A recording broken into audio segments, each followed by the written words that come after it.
Está começando mais um episódio do Dinâmica Podcast, um espaço para conversas que promovem informação, reflexão e diferentes perspectivas sobre temas que movimentam Goiás e o Brasil. Eu sou Luma Silveira, jornalista e apresentadora, e hoje tenho o prazer de receber Bárbara Bombom para uma conversa sobre trajetória de vida, direitos humanos, representatividade e os desafios da construção de uma sociedade mais justa e inclusiva. Bárbara, seja muito bem-vinda. Obrigada, meu amor. É muito importante ocupar esse espaço. O quanto é importante essa mulher preta, trans, quilombola, poder falar sobre essa trajetória, que não foi muito fácil, mas importante para essa mulher que eu estou me tornando hoje aqui no estado de Goiás. E como que você se vê hoje? E o que você era antes? Você vê alguma evolução, assim? Nossa, totalmente diferente. É muito chocante quando eu olho a Bárbara da onde eu saí, né? Uma mulher muito pobre, minha família de buscar verdura na feira mesmo. A gente comia verdura porque pegava na feira, pão porque era de ontem, a cesta básica. Então, a gente já vivia dos movimentos sociais, a gente já vivia das construções coletivas na comunidade. Então, sempre que tinha uma doação de alguma coisa, a gente estava ali, né? E hoje eu sou a que está do outro lado. Então, hoje eu sou uma das pessoas que pode promover essa ação, né, de fazer uma ação de cesta básica, de fazer uma ação da verdura, de estar esse coletivo da comunidade. Então, foi uma virada de chave muito grande, uma coisa que eu não esperava realmente me tornar essa mulher de hoje. E eu precisei que outra pessoa enxergasse e falasse isso pra mim, sabe? Porque dentro daquela vida, a gente não consegue imaginar essa mulher que hoje eu estou me tornando e que eu posso dizer que eu já sou, né? E como que foi esse processo para você? Foi um processo doloroso? Foi um processo fácil? Porque a gente vê o agora e a gente acha muito bonito, muito motivador, mas como que foi toda essa trajetória? Foi difícil? Foi doloroso? Foi humilhante? Hoje eu posso dizer que foi importante, mas foi muito dolorosa.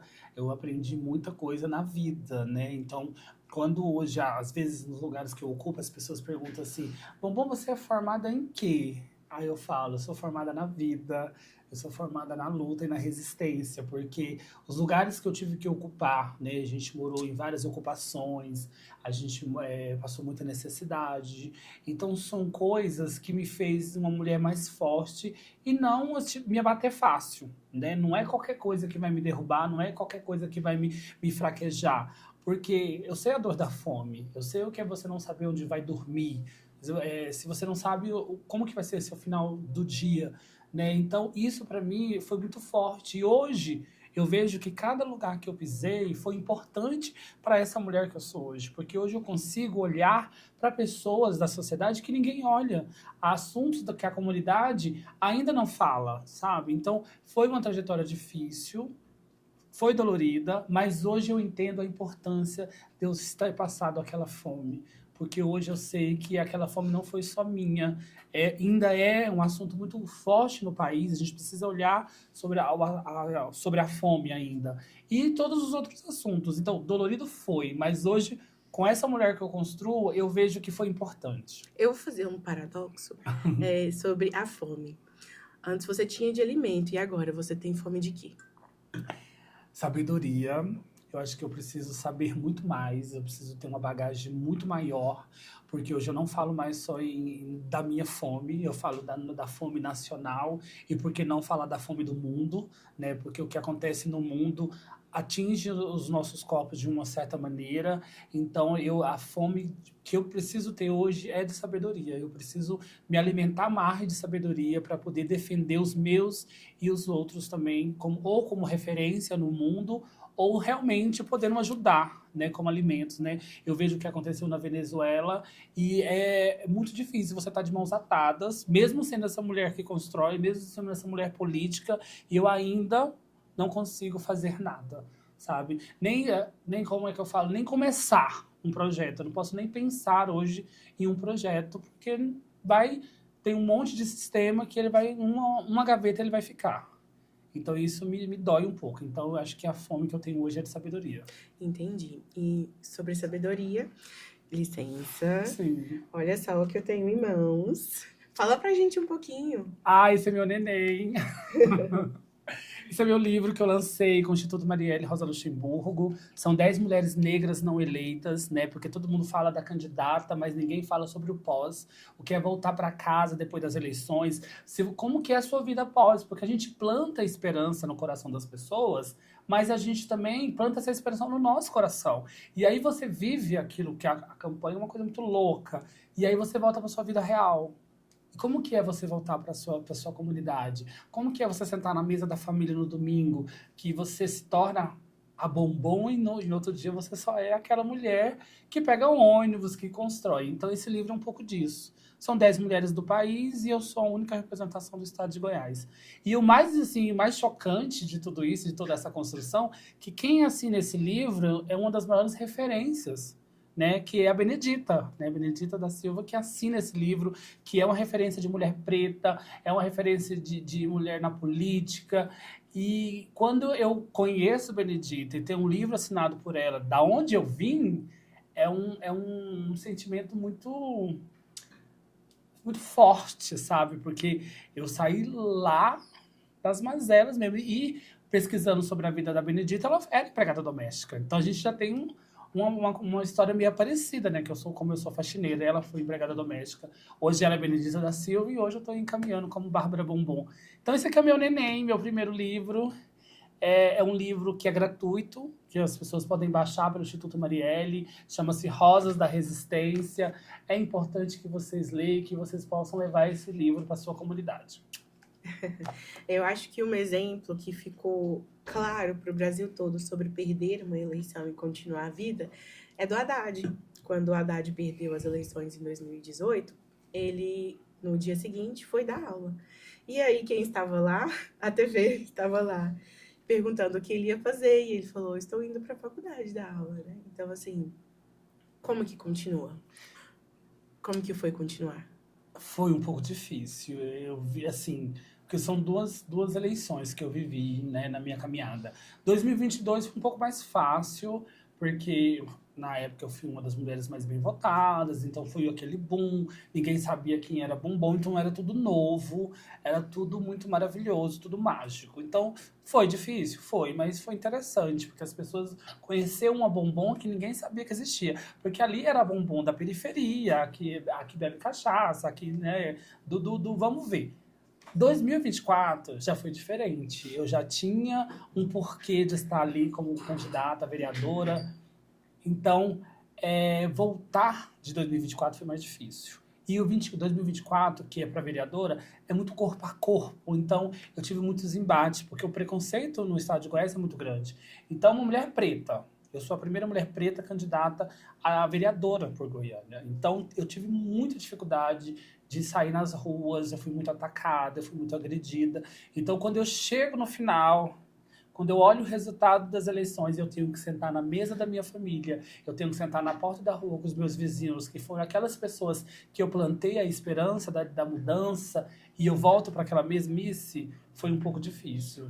Mas foi também motivador. Eu tive várias pessoas no estado, de outros estados, mandando mensagem, me encontrando na rua, dizer, eu escuto muito assim, Bárbara, a sua história me tirou da depressão, a sua história me motivou a ler e entender mais sobre a política.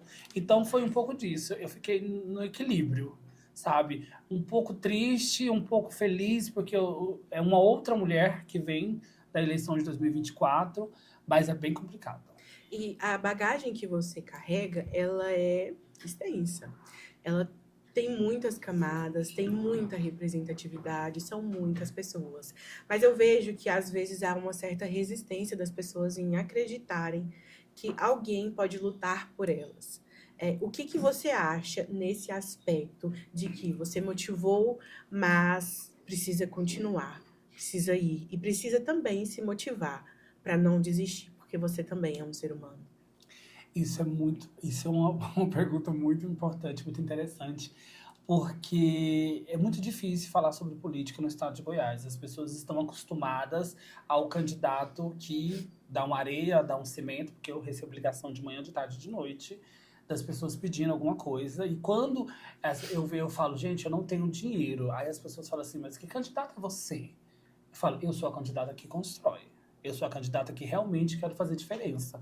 Eu sou a candidata que eu não estou aqui prometendo resultado. Eu estou prometendo construir. Junto com você, junto com os movimentos sociais, junto com quem quer realmente construir um mundo melhor, um estado melhor.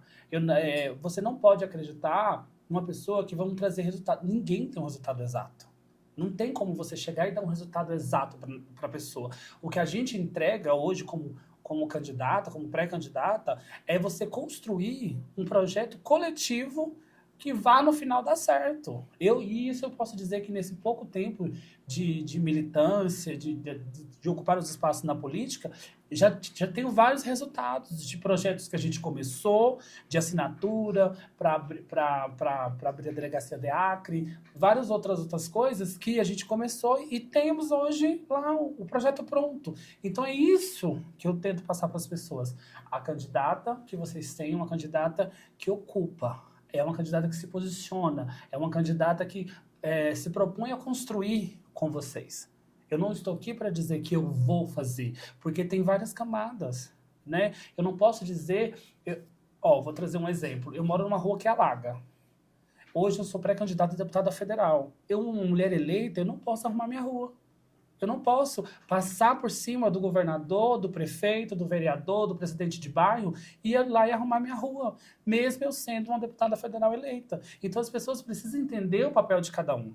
As pessoas precisam entender o que cada um pode fazer e entender o que o candidato pode prometer. Não pode prometer, eu vou construir, eu vou fazer isso. A gente precisa entender, está na alçada dele, está na capacidade do cargo que ele está ocupando. É isso que eu tento passar para as pessoas. Eu falo, muitas vezes as pessoas perguntam para mim assim, Bárbara, eu não vejo muitos projetos, você não apresenta tantos projetos. Eu falei, mas espera aí, eu sou um projeto. E esse é um projeto que muda a cada dia. Cada dia ele é reformulado, cada dia ele tem um novo patamar, cada dia ele quer chegar em outro local. Então, é um pouco disso que eu quero trazer. Excelente. Você abordou muito sobre a candidatura passada como candidata, como foi todo esse processo. E agora eu quero saber sobre você pré-candidata.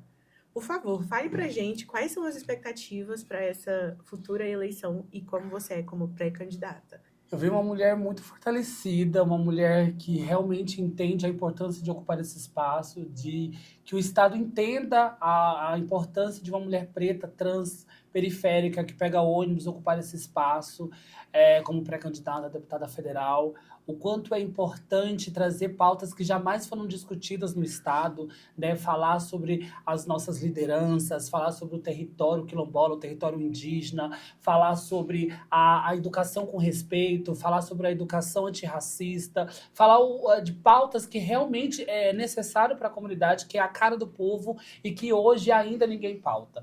Então, quem traz as nossas dores é realmente quem vive as nossas dores. Então, Bárbara Bombom vem em 2026 para isso, jogar realmente ao vento aquilo que a gente está batendo na porta há muitos anos e ninguém para falar. Então, quero trazer em 2022 pautas que jamais foram sentadas para ser discutidas com o nosso povo. Então, se vão falar das nossas comunidades, que sente com as nossas comunidades. É isso que a gente pede. Não queremos projetos prontos. Não queremos que chegue com projetos prontos. Queremos construir os projetos. Excelente. E ouvindo você falar, eu vejo que há muitas pessoas que você representa. Representa quilombola, representa as pessoas trans, representa as pessoas que vieram e que estão em ascensão. Então, eu queria que você comentasse pra gente como é ser uma representante de tantas coisas, de um leque que é tão importante para a sociedade. Eu falo para as pessoas e elas não conseguem entender. Às vezes, quando eu falo assim, eu tô numa correria, eu tô numa loucura, porque realmente eu vim presenteada, né? Eu tenho muitas bandeiras. Então, eu não tenho tempo para respirar. Porque quando eu estou em alta falando sobre as mulheres trans, ao mesmo tempo eu já tenho que falar sobre as mulheres pretas, falar sobre os territórios quilombolas. Ao mesmo tempo eu tenho que falar da dificuldade da empregada doméstica que pega ônibus, que às vezes não tem não tem direitos, né? E aí vem a mulher periférica, aí vem a LGBT, né? Porque é uma classe maior, né? Ser uma mulher trans é uma letra, mas existem outras letrinhas que eu preciso representar. Então, é muito importante quando eu vejo o quanto a gente precisa avançar nesse estado, dentro de todas essas pautas. Então, é o que eu falo.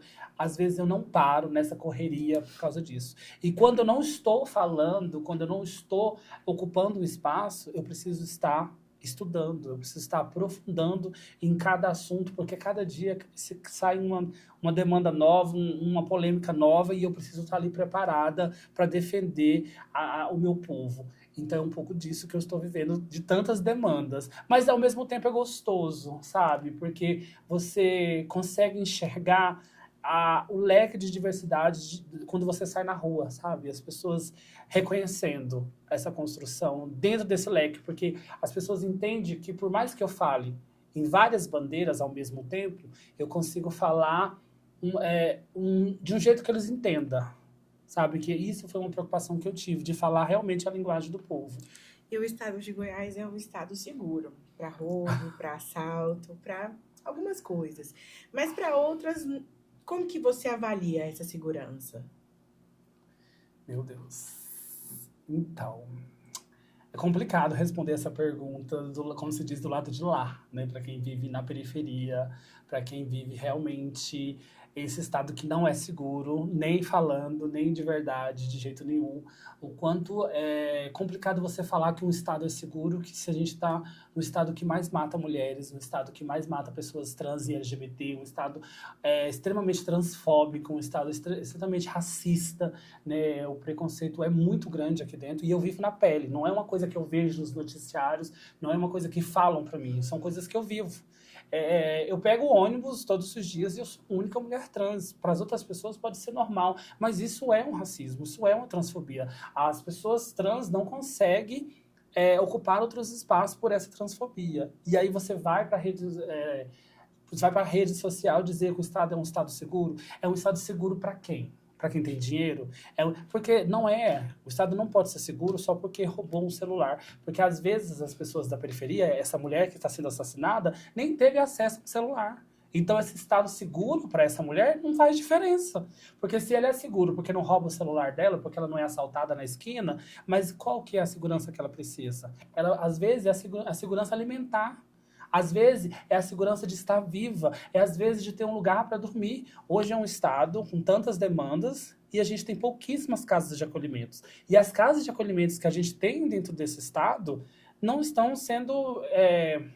não olham por elas, né? Sabe? Não olham por elas, estão lá assim com muita dificuldade. E isso é um estado seguro? Não é. Então, é uma frase muito complexa. Eu acho que é muito rasa, sabe? Para a gente falar de um estado, que é uma coisa muito grande, a gente tem que aprofundar muito dentro dessa pauta para realmente a gente falar se Goiás é esse estado seguro. Se a gente pode falar, sim, que diminuiu o roubo, podemos falar assim, mas o que teve que acontecer para isso acontecer? As pessoas não falam sobre isso. As pessoas não querem discutir sobre isso. O que aconteceu no estado de Goiás para que diminuísse esse roubo e surgisse essa frase de um estado seguro? Aí tá, seguro para quem? Conta pra gente, então, o que precisou acontecer? Então, às vezes é muito complicado. Eu não posso aprofundar nesse assunto porque realmente é preocupante, porque as poucas coisas que a gente sabe para isso acontecer... É difícil responder essa pergunta. Tudo bem. Vamos para a próxima. Eu tenho respostas, mas eu acho que não é melhor, não. Vamos seguindo, então. Eu queria saber o que você acha que precisa e pode mudar. Talvez não imediatamente, né? Mas nos próximos anos, para que haja essa inclusão, onde todas as pessoas se sentem seguras e não só 2 ou 3. O que precisa acontecer é o que já está acontecendo, que mais mulheres, mais pessoas LGBT, mais pessoas pretas, mais pessoas indígenas ocupem espaços de poder, que a gente possa se reconhecer em todos os lugares. As pessoas têm que parar de achar que você só se reconhece quando você está numa mesa de decisão, ou quando você é a patroa, quando você está num lugar de evidências.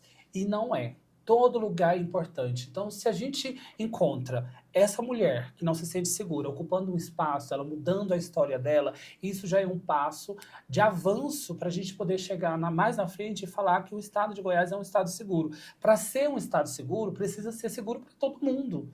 Não pode ser seguro só para quem é da classe média, quem consegue pagar um segurança, botar um alarme, né?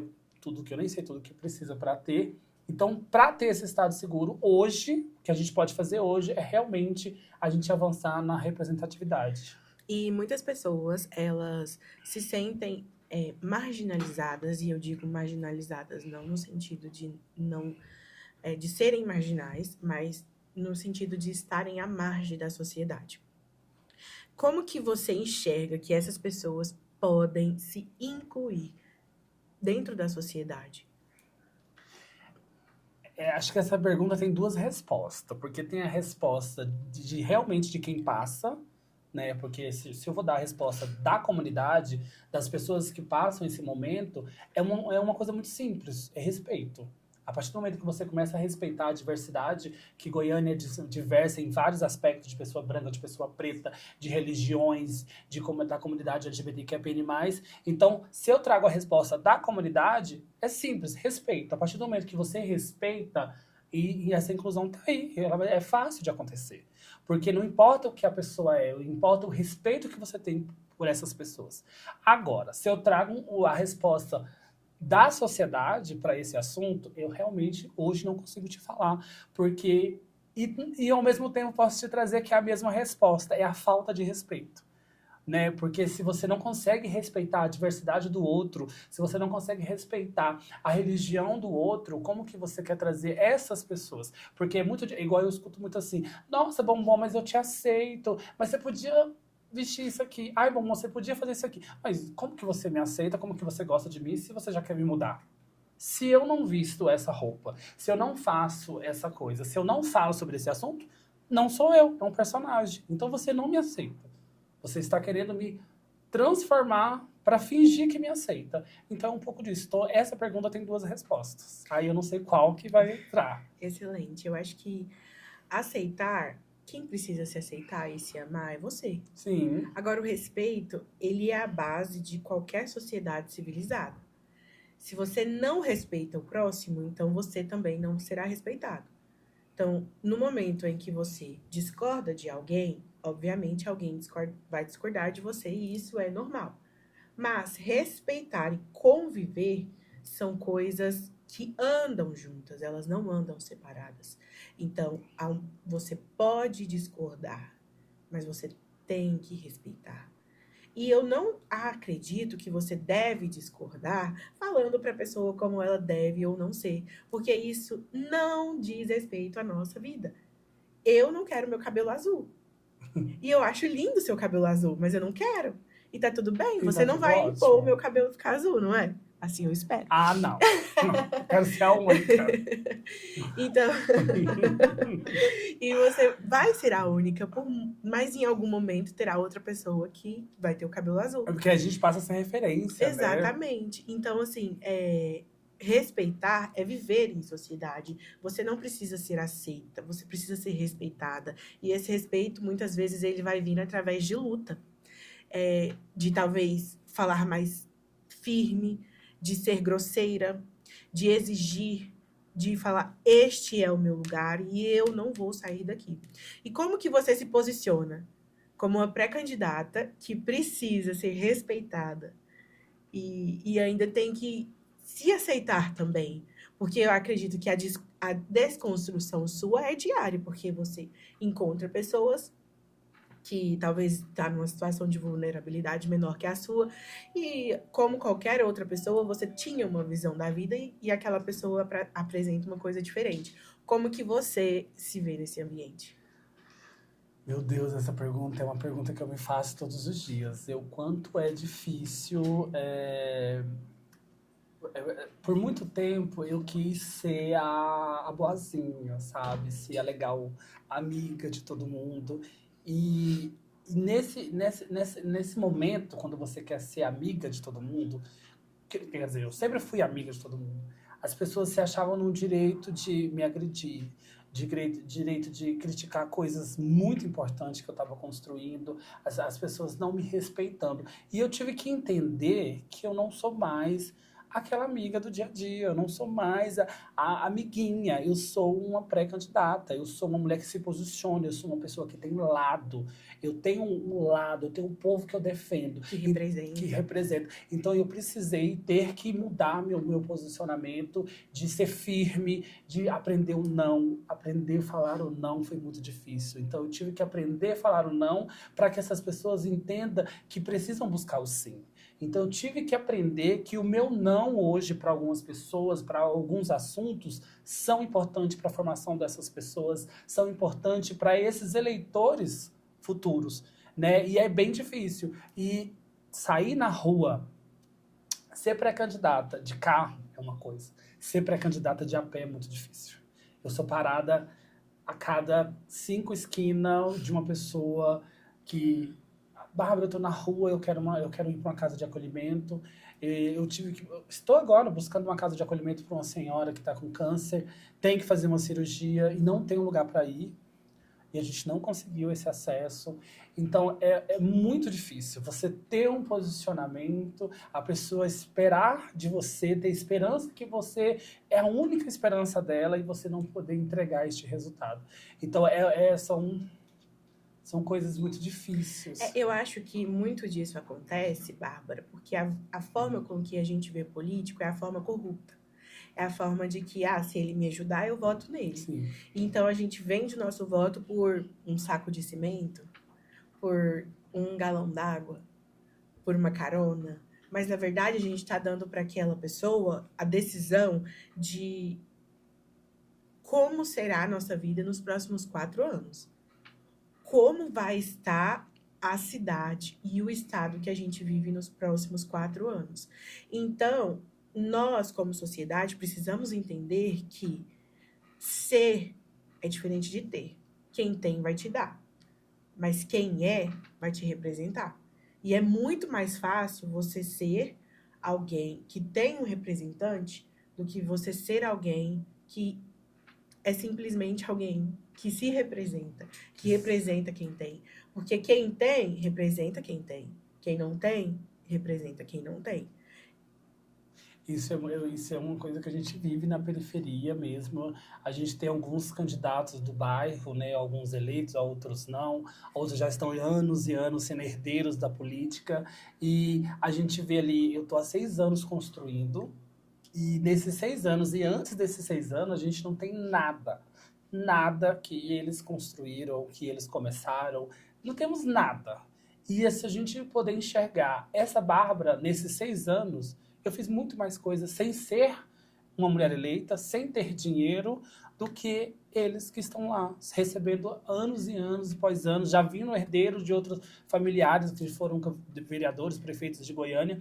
E aí, é muito sobre que para fazer política não é só o dinheiro é extremamente importante, mas para fazer política é todo um planejamento, né? A gente construiu a festa das crianças e pensa, você sentar com uma comunidade inteira, sem R$1, e a gente conseguir fazer um evento assim para 300 pessoas, grandioso, que no final a gente foi bater o martelo.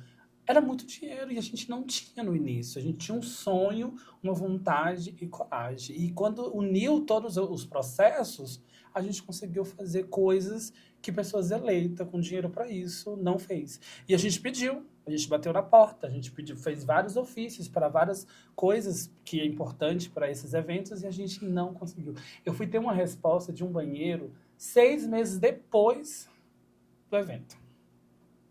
É um pouco disso. É isso, para você, ouvinte, é uma coisa que deve ser um debate. Para um próximo podcast. Sim, e eu te agradeço muito por participar. Nós estamos encerrando, e é uma pena, porque teria um leque gigante para falar. Mas, assim, novamente, a gente volta futuramente para trazer mais assuntos, mais pautas. E foi ótimo, muito obrigada, e é isso. Eu quero agradecer o espaço. Eu digo, como eu disse no início, o quanto é importante desses espaços para ouvir a comunidade, ouvir todas essas bandeiras, essas demandas que hoje eu carrego aqui no estado de Goiás, e que as pessoas enxerguem realmente a importância do voto esse ano. Isso é muito importante, que o seu voto muda realmente as nossas vidas. Obrigado.